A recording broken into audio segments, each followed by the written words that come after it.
इस वीडियो में हम लोग दीर्घाकार आवर्त सारणी का अध्ययन करेंगे। संशोधित मेंडलीव की जो लघु आवर्त सारणी थी उसमें भी कई दोष विद्यमान थे। परमाणु भार के स्थान पर परमाणु क्रमांक को मानक मानने से बहुत सारी कमियां दूर हो गईं, परंतु संशोधित लघु आवर्त सारणी में कुछ कमियां विद्यमान थी। जैसे हाइड्रोजन को एक निश्चित स्थान नहीं दिया गया था। संशोधित लघु आवर्त सारणी में हाइड्रोजन को प्रथम वर्ग में क्षार धातु या एल्कली मेटल्स के साथ,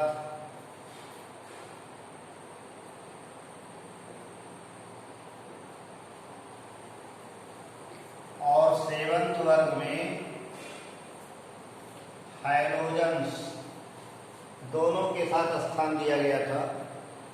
एक तत्व को आवर्त सारणी में दो वर्गों में स्थान देना ये गलत है, दोष है। तो हाइड्रोजन को निश्चित स्थान नहीं दिया गया। लघु आवर्त सारणी में अतिक्रियाशील क्षार धातुओं के साथ बहुत कम क्रियाशील सिक्का धातुओं को स्थान दिया गया था। जैसे lithium, sodium, potassium, rubidium, caesium, francium, ये सभी एल्कली मेटल्स हैं, क्षार धातु हैं, बहुत ज़्यादा क्रियाशील होते हैं, इनकी रिएक्टिविटी अधिक होती है। और इनके साथ कम क्रियाशील क्वाइनेज मेटल्स को रख दिया गया। तो भिन्न गुण वाले तत्वों को एक वर्ग में स्थान दिया गया या संशोधित आवर्त सारणी का दोष है। लैंथेनाइड और एक्टिनाइड तत्वों को आवर्त सारणी में कोई स्थान नहीं दिया गया, ये भी दोष है संशोधित आवर्त सारणी का। इसी प्रकार तत्वों में डायगोनल रिलेशनशिप पाया जाता है। तत्व विकर्णी संबंध व्यक्त करते हैं। जैसे लिथियम की प्रॉपर्टी मैग्नीशियम से मिलती है, बेरिलियम की प्रॉपर्टी एल्युमिनियम से मिलती है, बोरान की प्रॉपर्टी सिलिकॉन से मिलती है। तो ये विकर्ण संबंध जो है, डायगोनल रिलेशनशिप, ये आवर्त सारणी का दोष है, क्योंकि तत्वों को अपने वर्ग के तत्वों के साथ गुणों में समानताएं व्यक्त करना चाहिए। किसी प्रकार का डायगोनल रिलेशनशिप या विकर्ण संबंध नहीं होना चाहिए। तो इन सभी दोषों को दूर करने के लिए दीर्घाकार long form of the periodic table, दीर्घाकार आवर्त सारणी की रचना की गई। दीर्घाकार आवर्त सारणी इलेक्ट्रॉनिक विन्यास पर आधारित है, इलेक्ट्रॉनिक कॉन्फ़िगरेशन पर आधारित है।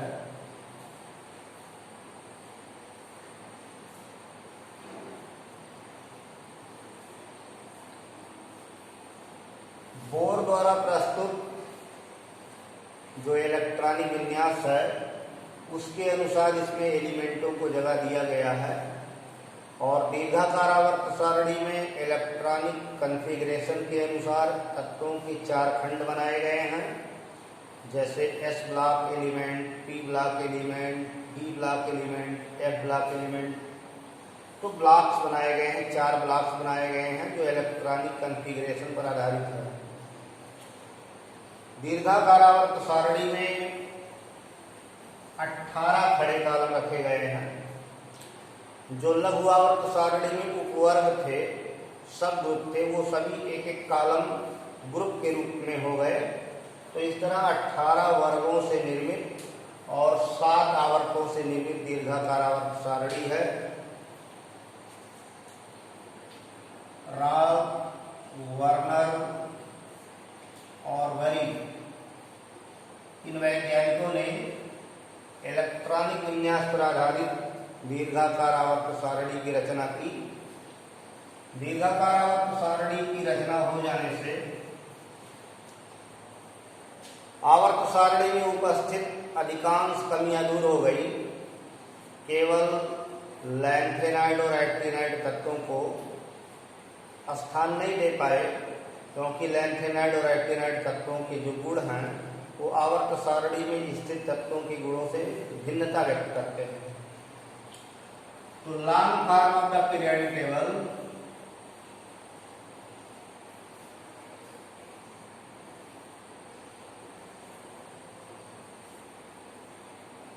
दीर्घाकार आवर्त सारणी इलेक्ट्रॉनिक विन्यास पर आधारित है।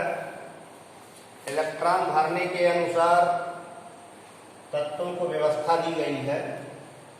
तो सबसे किनारे दो वर्ग बनाए गए हैं जो यस ब्लॉक कहे जाते हैं। यस ब्लॉक में दो वर्ग हैं, दो ग्रुप एस ब्लॉक में आते हैं।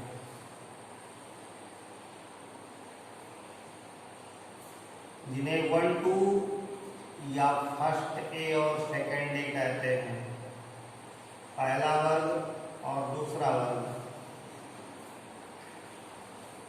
पीरियड 7 है, पहला पीरियड, दूसरा, तीसरा, चौथा, पांचवा, छठा, सातवां। Hydrogen, lithium, sodium, potassium, rubidium, caesium, francium, beryllium, magnesium, calcium, strontium, barium, radium, ये दो वर्ग एस ब्लॉक का है। इन सभी तत्वों के जो अंतिम इलेक्ट्रॉन हैं वो यस सबशेल में पाए जाते हैं, यस उपकोष में भरे जाते हैं। तो ये सभी यस ब्लॉक के एलिमेंट हैं। अंतिम इलेक्ट्रॉन जिस उपकोष में जाएगा, जिस उपकोष में भरेगा, उसी के अनुसार ब्लॉक डिफाइन किया गया है, खंड बताया गया है। ये पूरा ग्रुप एल्कली मेटल्स है, हाइड्रोजन को छोड़कर क्षार धातु हैं और ये क्षारीय मृदा धातु है। तो first A, second A S block हैं। एस ब्लॉक में दो वर्ग हैं, पहले में क्षार धातु, दूसरे में क्षारीय मृदा धातु। हाइड्रोजन नॉन मेटल है, अधातु है। इसके बगल में डी ब्लॉक वाले तत्वों को स्थान दिया गया है। डी ब्लॉक में कुल 10 वर्ग हैं, 10 खड़े कॉलम हैं।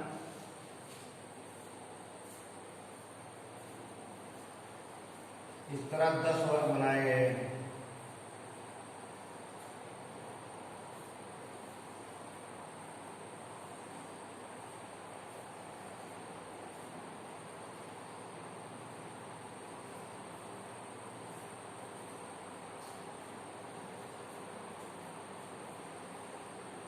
ये 10 वर्ग डी ब्लॉक का है। डी में मैक्सिमम 10 इलेक्ट्रॉन भरे जा सकते हैं। तो D1 से लेकर D10 तक डी ब्लॉक पाया जाता है।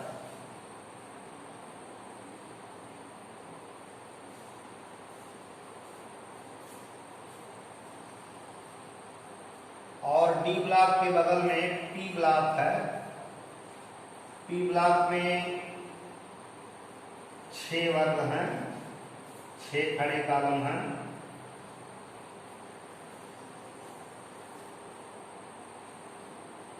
क्योंकि पी में 6 इलेक्ट्रॉन भरे जाते हैं, पी उपकोष में 6 इलेक्ट्रॉन भरे जाते हैं।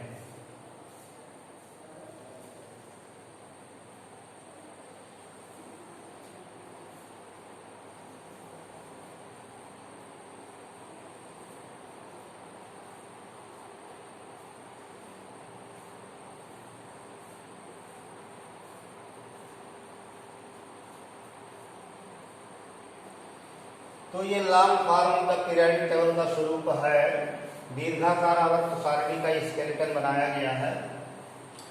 S block, D block, P block. ये डी ब्लॉक है जिसमें 10 खड़े कॉलम हैं, और ये पी ब्लॉक है, 6 खड़े कॉलम हैं, और एस ब्लॉक में 2 खड़े कॉलम हैं।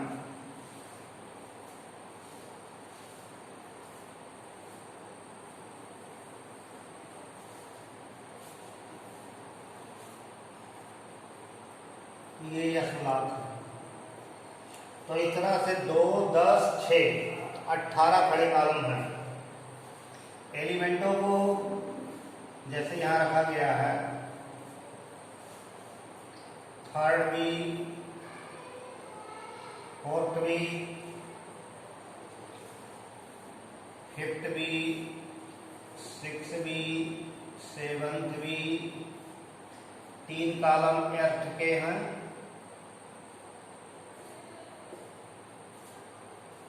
और ये फर्स्ट बी है और ये सेकंड बी है। यहाँ third A, fourth A, fifth A, six A, seventh A और शून्य वर्ग है। अथवा इनको ये पहला, ये दूसरा, ये तीसरा वर्ग है, चौथा, पांचवा, छठा, सातवां, आठवां, नौवां, 10वां, 11, 12, 13वां वर्ग से ये ब्लॉक शुरू है, 14, 15, 16, 17, 18। तो ये दीर्घाकार आवर्त सारणी है। डी उपकोष में 10 इलेक्ट्रॉन भरे जाते हैं। तो डी का जो पहला वर्ग है डी ब्लॉक का, वो तीसरा वर्ग है या थर्ड बी, रोमन न्यूमरल्स में थर्ड बी कहते हैं। Scandium, deuterium, lanthanum, actinium, titanium, zirconium, hafnium, रथरफोर्डियम,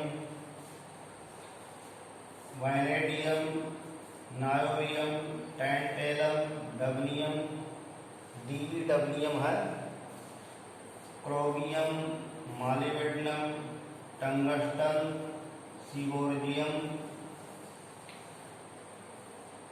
manganese, technetium, rhenium, bohrium है, BH, iron, ruthenium, osmium, hassium, cobalt, rhodium, iridium, meitnerium, nickel, palladium, platinum, darmstadtium, DS, ये copper, silver, gold है। और यहाँ जो आएगा 111 वाले को अनयूनियम, जिंक, कैडमियम, मरकरी। 112 वाले को अनविलियम। ऐसे यहाँ एलिमेंट है boron, aluminium, gallium, indium, thallium. 113 वाले को ununtrium, carbon, silicon, germanium, tin, lead. 114 वाले को ununquadium, nitrogen, phosphorus, arsenic, antimony, bismuth. और 115 वाले को ununpentium, oxygen, sulphur, selenium, tellurium, polonium. और 116 को ununhexium, chlorine, bromine, iodine, astatine. और 117 को ununseptium, helium, neon, argon, krypton, जेरान, रेडान, अनआप्टियम 118। तो ये पीरियडिक टेबल है। 18 खड़े कॉलम जिसे वर्ग कहते हैं और 7 क्षैतिज कॉलम जिसे आवर्त कहते हैं। 18 वर्ग और 7 आवर्तों से बना हुआ है। और नीचे लैंथेनाइड और एक्टिनाइड श्रेणी के तत्वों को जगह दिया गया है, नीचे रखा गया है। पीरियडिक टेबल में इन्हें कोई स्थान अब तक नहीं मिला, क्योंकि इनकी प्रॉपर्टियां डिफरेंट हैं, इनके गुण भिन्न हैं। तो 28 एलिमेंट, 14 लैंथेनाइड, 14 एक्टिनाइड नीचे रखे गए हैं।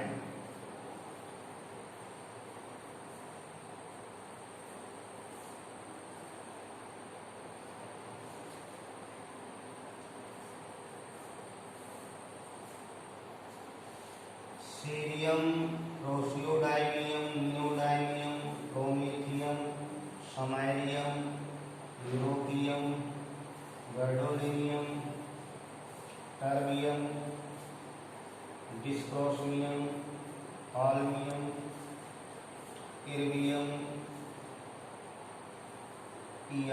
इर्वियम, थोलियम, अटर्बियम, ल्यूटीशियम।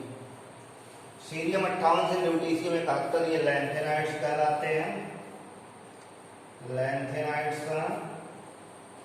और थोरियम 90 से thorium, protactinium, uranium, neptunium, plutonium, americium, curium, berkelium, californium, einsteinium, fermium, mendelevium, nobelium, lawrencium.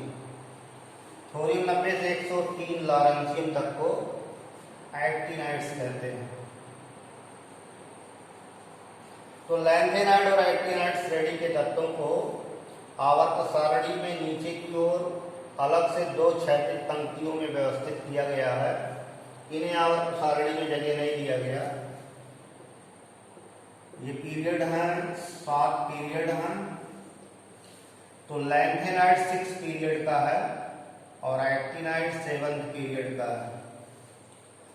तो दीर्घाकार या long form of the periodic table में एलिमेंट्स के 4 खंड बनाए गए हैं, S block, D block, P block. और लैंथेनाइड और एक्टिनाइड को एफ ब्लॉक एलिमेंट कहते हैं, एफ ब्लॉक कहते हैं। ब्लॉक इलेक्ट्रॉनिक कॉन्फ़िगरेशन के आधार पर है। जैसे हाइड्रोजन का एटॉमिक नंबर 1 तो कॉन्फ़िगरेशन 1s1। इसका इलेक्ट्रॉन यस सबसेल में है, इसलिए इसको एस ब्लॉक मिलेगा। लिथियम का atomic number 3, 3 electron, 1s2 2s1। तो दूसरे पीरियड में एस ब्लॉक के पहले वर्ग में स्थान दिया गया है। ये जो प्रिंसिपल क्वांटम नंबर है, मुख्य क्वांटम संख्या 2, ये पीरियड को बताती है। और इलेक्ट्रॉन जिसमें है, जिस सबसेल में है, वो ब्लॉक बताएगा। अंतिम इलेक्ट्रॉन जिसमें है और इलेक्ट्रॉनों की संख्या ग्रुप बताएगी। यानी लिथियम दूसरे आवर्त का पहले वर्ग का और यह ब्लॉक का एलिमेंट है। तो ये दीर्घाकार आवर्त सारणी पूर्णतया इलेक्ट्रॉनिक कॉन्फ़िगरेशन पर आधारित है। अब जैसे डी ब्लॉक में देखा जाए, स्कैंडियम है, स्कैंडियम का इलेक्ट्रॉनिक कॉन्फ़िगरेशन 21 है। 21 इलेक्ट्रॉन का कॉन्फ़िगरेशन होगा 1s2 2s2 2p6 3s2 3p6। 4s में इलेक्ट्रॉन जाएगा, उसके बाद 3d में आएगा। तो तीसरे पीरियड का एलिमेंट लास्ट चौथे सेल में इलेक्ट्रॉन है, तो चौथे पीरियड का एलिमेंट है। आउटर सेल का जो प्रिंसिपल क्वांटम नंबर है वो पीरियड को बताएगा। तो चौथे पीरियड का है। और ग्रुप नंबर बताने के लिए ये इलेक्ट्रॉन 4s का और 3d का इलेक्ट्रॉन जोड़ देंगे, तो तीसरे ग्रुप का है। तीसरे ग्रुप का है, चौथे पीरियड का है। और अंतिम इलेक्ट्रॉन डी में गया तो डी ब्लॉक का है। अंतिम इलेक्ट्रॉन जिस सबसेल में भरा जाएगा, जिस उपकोष में भरा जाएगा, उस ब्लॉक का कहलाएगा। और आउटर सेल का जो प्रिंसिपल क्वांटम नंबर है, मुख्य क्वांटम संख्या, वो पीरियड को बताएगी। बाह्य कोश की मुख्य क्वांटम संख्या आवर्त को बताती है। और बाह्य कोश और अंदर के डी इलेक्ट्रॉनों को जोड़ लीजिए तो ग्रुप पता चलेगा। और अंतिम इलेक्ट्रॉन डी में जा रहा है तो डी ब्लॉक का कहलाएगा। तो इस तरह से अंतिम इलेक्ट्रॉन जिस उपकोष में भरा जाता है एलिमेंट, उस ब्लॉक का कहलाता है। ऐसे पी ब्लॉक का बोरान, बोरान का atomic number 5, configuration 1s2 2s2 2p1। Last electron P में भरा गया है तो पी ब्लॉक का एलिमेंट कहलाएगा। प्रिंसिपल क्वांटम नंबर 2 है, तो दूसरे पीरियड का एलिमेंट है। आवर्त संख्या 2 रहेगा और वर्ग संख्या 3, या अगर इनको जोड़ दिया जाए तो 13वां वर्ग ये आएगा। तो इसमें 2 और 1 3, आउटर सेल में जो 3 इलेक्ट्रॉन है उसमें 10 जोड़ दीजिए अलग से, तो 13वां वर्ग नहीं, तो इसको थर्ड ए कहेंगे। तो अंतिम इलेक्ट्रॉन जिसमें जाएगा, जिस सबसेल में जाएगा, उस ब्लॉक का एलिमेंट कहलाएगा। इसी तरह से लैंथेनाइड और एक्टिनाइड्स के इलेक्ट्रॉन, अंतिम इलेक्ट्रॉन n-2f में भरे जाते हैं। दो सेल अंदर वाले f सबसेल में अंतिम इलेक्ट्रॉन जाता है। जैसे लैंथेनाइडों का इलेक्ट्रॉन 4f में जाएगा, एक्टिनाइडों का 5f में जाएगा। तो f ग्लूकोज भरे जाते हैं, इसलिए उनको f ब्लॉक का एलिमेंट कहा जाता है। तो ये जो long form of the periodic table है, ये पूर्णतः इलेक्ट्रॉनिक कॉन्फ़िगरेशन पर आधारित है। एक नई क्वांटम संख्या जब शुरू होगी तो नया आवर्त शुरू होगा। जैसे पहला जो सेल है उसमें एक सबसेल 1s है, तो हाइड्रोजन के लिए 1s1 और हीलियम के लिए 1s2। तो दोनों पहले पीरियड के एलिमेंट हैं, हाइड्रोजन और हीलियम। पहले पीरियड में दो ही एलिमेंट हैं, क्योंकि पहले सेल में आप दो ही इलेक्ट्रॉन भर सकते हैं, तो दो एलिमेंट हैं। दूसरे में चलेंगे, जैसे लिथियम, तो लिथियम का कॉन्फ़िगरेशन 1s2 2s1। तो पीरियड यहाँ से शुरू हुआ, यानी मुख्य क्वांटम संख्या 2 शुरू हुई तो पीरियड 2 शुरू हुआ। क्वांटम संख्या शुरू होने के साथ पीरियड शुरू होता है, और जब उस क्वांटम संख्या में इलेक्ट्रॉन भर चुके होते हैं तो पीरियड समाप्त हो जाता है। अगली नई मुख्य क्वांटम संख्या के साथ नया पीरियड शुरू होता है। तो 2s भरेंगे और लास्ट में यहाँ जब नियान तक पहुँचेंगे, 10 इलेक्ट्रॉन नियान में, तो कॉन्फ़िगरेशन 1s2 2s2 2p6 मिलेगा, यानी 2 पूरा भर गया, s में 2 p में 6। तो दूसरा पीरियड समाप्त हो गया। अब 2p के बाद 3s शुरू होगा, तो सोडियम का 3s यानी तीसरे आवर्त का एलिमेंट हो जाएगा, तीसरे पीरियड का एलिमेंट हो जाएगा। तो दीर्घाकार आवर्त सारणी में प्रत्येक पीरियड, प्रत्येक आवर्त एक नई मुख्य क्वांटम संख्या के साथ शुरू होता है, और मुख्य क्वांटम संख्या भरने के साथ आवर्त समाप्त हो जाता है। पहले आवर्त में 2 तत्व, दूसरे में 8 लिथियम से लेकर के नियान तक, तीसरे में 8 सोडियम से लेकर के आर्गन तक, चौथे में 18 हैं पोटेशियम से लेकर के क्रिप्टन तक, पांचवें में 18 रुबिडियम से लेकर के जेनान तक, छठे में 18 यहाँ दिख रहे हैं और 14 नीचे, 18 14 32 एलिमेंट हैं छठे आवर्त में। ऐसे सातवें में 18 यहाँ दिख रहे हैं और 14 ये एक्टिनाइड वाले, तो 18 14 32, इस तरह कुल 118 तत्व दिखाए गए हैं। तो दीर्घाकार आवर्त सारणी पूर्णतया इलेक्ट्रॉनिक विन्यास पर आधारित है। इलेक्ट्रॉनिक विन्यास के आधार पर तत्वों के 4 खंड हैं। प्रत्येक आवर्त एक नई मुख्य क्वांटम संख्या के साथ शुरू होता है, और क्वांटम संख्या समाप्त होने के साथ आवर्त समाप्त हो जाता है। तत्वों को परमाणु क्रमांकों के बढ़ते क्रम में रखा गया है।